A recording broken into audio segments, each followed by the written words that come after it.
En esta oportunidad es la salud de México. ¿Cómo estamos? Que es un especialista, un epidemiólogo reconocido. ¿Cómo está la salud en México, doctor López Cervantes? ¿Comparado con qué? Si nos comparamos con Suecia o con Dinamarca, tenemos diferencias y hay mayores frecuencias de algunas cosas y menores frecuencias de algunas otras. ¿Y con Costa Rica o Argentina o Cuba? Bueno, eso es parte del problema. Nos hemos acostumbrado a hacer comparaciones internacionales, pero no a generar patrones de cómo debería ser las causas de enfermedad o las causas de muerte, en ningún lado. Entonces, comparado con eso, yo diría que no estamos muy mal, pero no estamos muy bien. ¿Y el doctor Gabilondo qué opina al respecto? Simplemente están mal, punto. No nos debemos de comparar con nadie, porque si nos queremos comparar con Latinoamérica, ya no digamos los países escandinavos, pues estamos en los últimos lugares. A ver, no tenemos abasto de medicamentos, para empezar. La asistencia ha sido pésima. Hay más de 60 millones de mexicanos que no tienen acceso a la salud.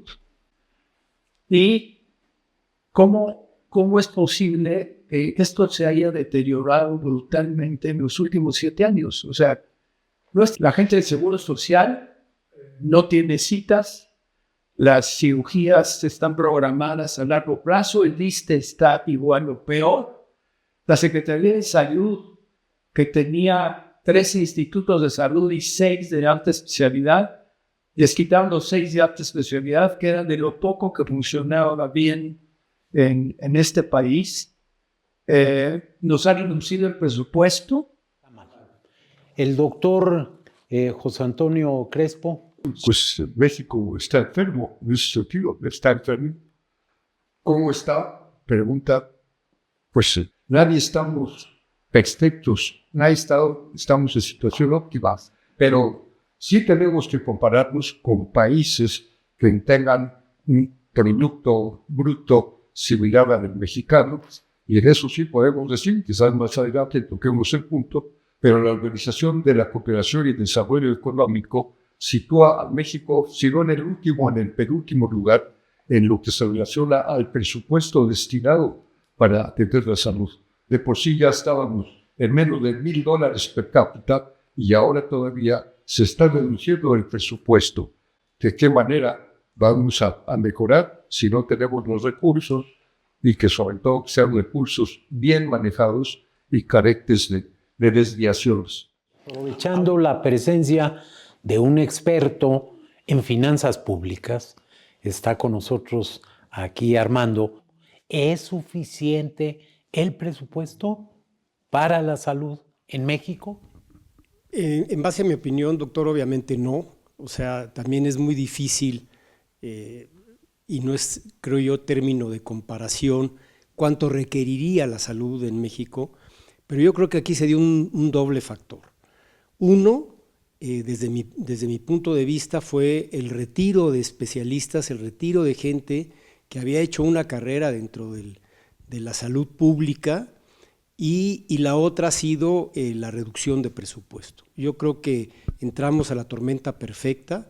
Entonces el famoso 90-10, ¿no? de 90 de 10 de capacidad y 90 de eres mi cuate, ¿no? o estás cerca de mí, independientemente de que la gente pueda con sus propios recursos acceder a ellos.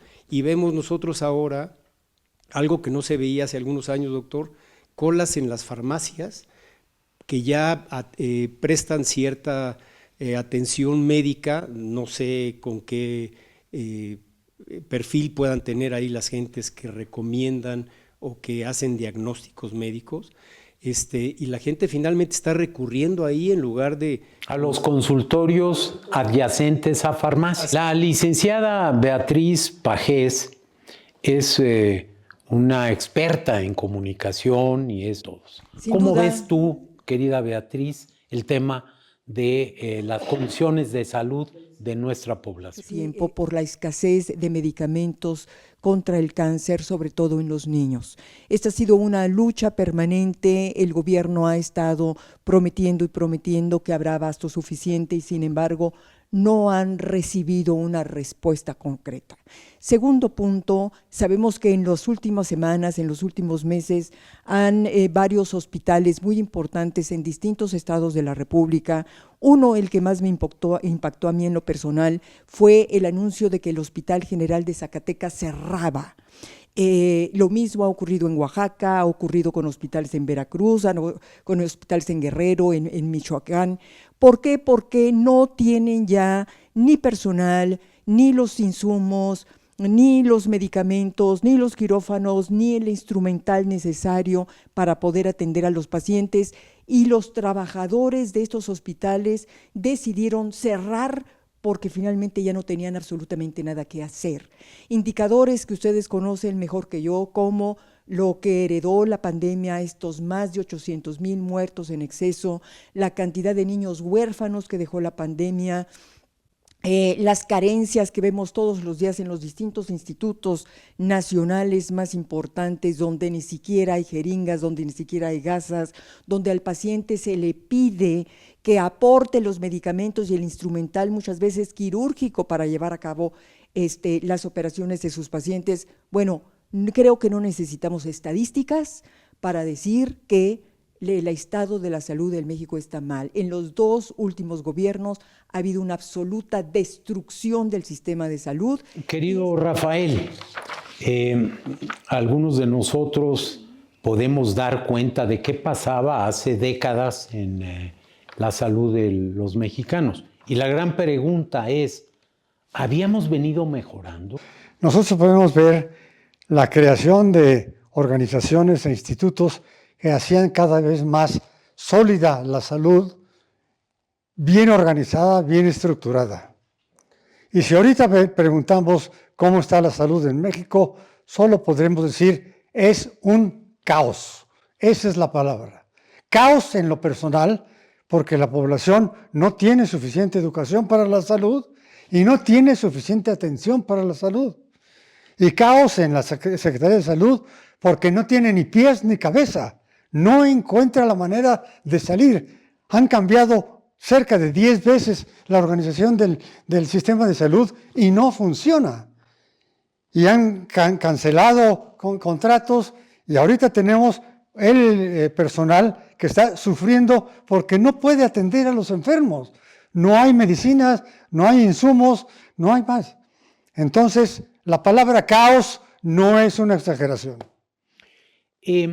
Doctor Crespo, la calidad de la atención en nuestro país es en lo público y en lo privado una buena calidad. No es una buena calidad. Actualmente el gobierno pregona, como lo ha hecho desde hace ya varios años, que persigue una atención que redunde no solamente en mayor número de atendidos, sino también que sea de buena calidad, que haya una cobertura universal para todos, independientemente de si son o no los pacientes dependientes de un contrato laboral, una salud para todos. Quizás en este momento plantear eso para que dentro de 2 años suceda realmente y se concrete, pues es una situación ilusoria. Sin embargo, desde hace décadas íbamos buscando en México el que llegara el momento. Se había avanzado bastante en esa meta. Así se estableció hace más de 20 años el Seguro Popular. El Seguro Popular iba cubriendo a esa parte de la población que no tenía derecho a servicios de salud, puesto que no tenían un contrato laboral. De alguna manera se estaba cubriendo a una cantidad de muchos millones de mexicanos que carecían de ello. Pero con el pretexto de que las cosas mejorarían, se destruyó esa posibilidad financiera que existía, sobre todo para los gastos catastróficos. Eso ya no existe. Como todos ustedes saben, pues se trató de, al destruirlo, crear un nuevo sistema, que el IMSS Bienestar es lo último. Y antes el INSABI, antes de IMSS Bienestar, el INSABI. El INSABI, y después el IMSS Bienestar. El caso es que, por decirlo coloquialmente, no se da pie con bola, ¿sí?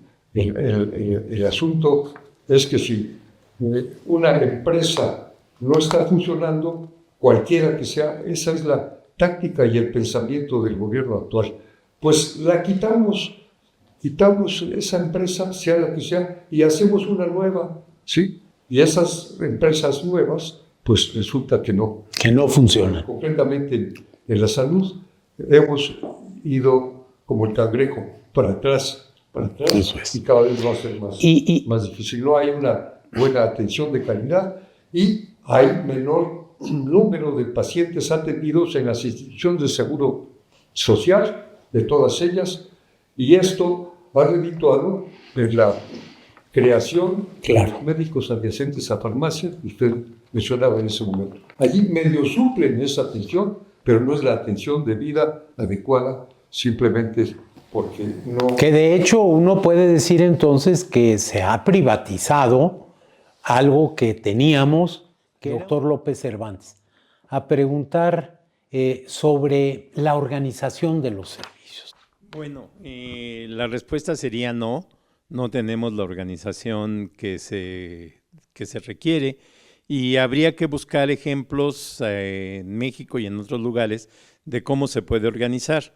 A mí, en lo personal, lo que más me gusta es el mecanismo que hay en el Reino Unido, en el cual se asigna una cantidad per cápita, por cada ciudadano tienen una cantidad, y esa cantidad va en general a los médicos públicos que atienden a la población.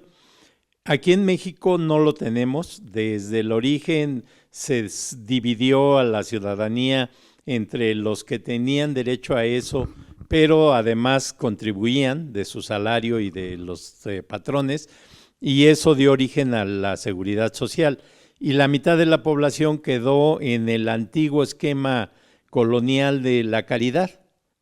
Esto se ha perdido y hoy en día no tenemos pies ni cabeza en la forma de organizar y de financiar a los servicios. La salud como un derecho fundamental. Fernando, tu experiencia ha sido realmente muy importante en los institutos nacionales. Y una preocupación que muchos hemos compartido es qué representan. ¿Qué han representado para México los institutos nacionales de salud? ¿Cómo están? Bueno, los institutos nacionales de salud, sin duda, era el corazón de la medicina en este país. ¿Por qué? Producen investigación, docencia y asistencia. Eso nunca se ha quitado en los institutos. En parte, el patronato de los institutos fue algo importante. ¿Qué sucedió? Que en el sexenio anterior destruyeron los patronatos. Eso es increíble. Como decía Armando, del 90% inútiles y 10% de lealtad. Entonces, los vocales que están ahora en las juntas de gobierno son un verdadero desastre. Pero el siguiente paso, que puede ser lo peor, es que nos incorporen al IMSS Bienestar. El IMSS Bienestar desde 2023 tomó los hospitales de alta especialidad, que era algo que funcionaba en este país bastante bien, y lo ha hecho pedazos. Ya lo vimos. Ahora imagínense si toman a los institutos nacionales de salud, pues ahí se acaba, fíjense, se acaba la medicina de calidad de este país. ¿Cómo comunicarnos con la gente? Y no digo nosotros en el colectivo, sino me refiero a cómo transmitir mensajes, Beatriz, en favor de la salud de la población. Cómo avanzar en los temas de fomento a la salud, de prevención de las enfermedades, de asistir, acudir al médico para tener un diagnóstico en una fase temprana de la enfermedad y por ende, en razón de eso, tener mayores posibilidades de tener un tratamiento exitoso.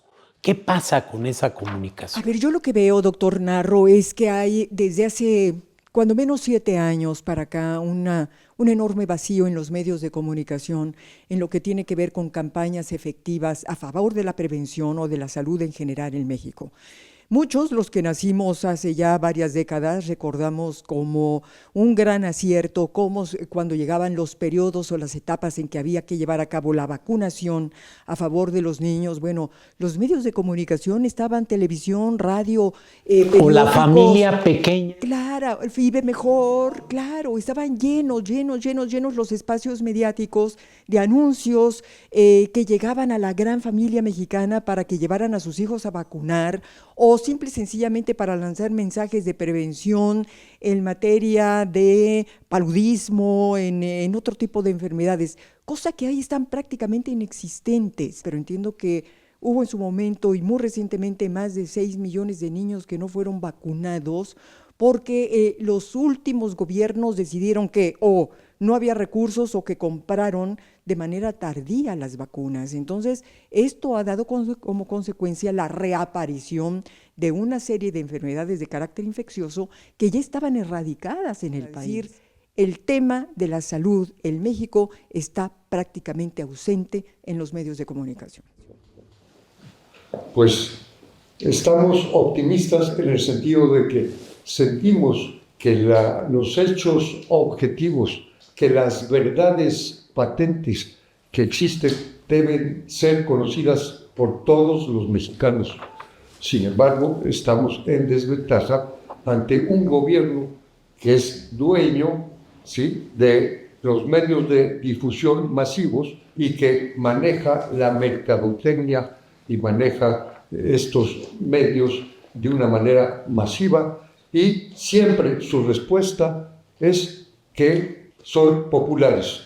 La popularidad muchas veces vence a los argumentos, a los hechos objetivos y nosotros estamos para difundir esos hechos objetivos sin ninguna otra pretensión y mucho menos la ideológica.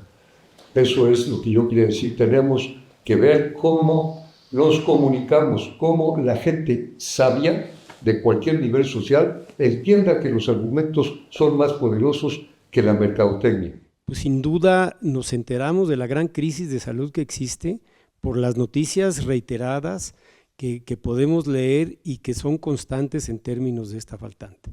Creo yo que parte de la importancia de este colectivo será, doctor, con su liderazgo y obviamente con la opinión y la visión que usted tiene, de poder acceder a todas estas redes sociales. Hay mucha charlatanería también desde mi punto de vista.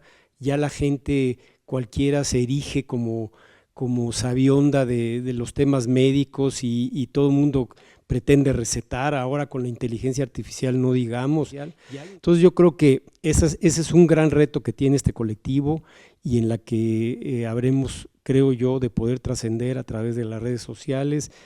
Para poder entender los temas de la salud, requerimos hablar, como lo hemos hecho, de temas presupuestales, de asuntos de infraestructura, pero sin duda alguna lo que termina siendo esencial es el tema del personal que trabaja en la salud. Y aquí un breve comentario sobre el tema de la educación de los trabajadores de la salud. El médico y los colaboradores del médico tienen un papel de tener la atención al paciente, pero la educación al paciente. Y para ellos deben ser bien educados. Y eso es muy importante porque, insisto, la educación para la salud está muy mal y tenemos que hacer mucho para que cambie. Seguiremos con nuestras charlas, seguiremos hablando de salud y de otros temas en este colectivo. La salud es fundamental para una persona, una familia, para una nación entera.